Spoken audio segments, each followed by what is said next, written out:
تمكنت الفرقة الإقليمية للدرك الوطني بالكرمة من الإطاحة بشبكة إجرامية مختصة في مجال السطو وسرقة المتاجر والمؤسسات الكبرى، متكونة من 4 أشخاص تنشط عبر مختلف المناطق الصناعية لولاية وهران وكذا البلديات للولايات المجاورة لها.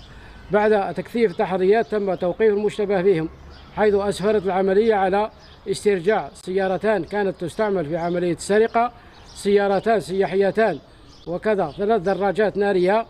ومبلغ مالي يقدر ب 200 مليون سنتيم من العملة الوطنية و1610 من العملة الصعبة أورو، وكذا دفاتر توفير تحتوي على مبالغ مالية تقدر ب 920 مليون سنتيم، بالإضافة إلى رخصة سياقة مزورة، أسلحة بيضاء، حيث رفعت ضد المتورطين الجرائم التالية: جناية تكوين جمعية أشرار لغرض التحضير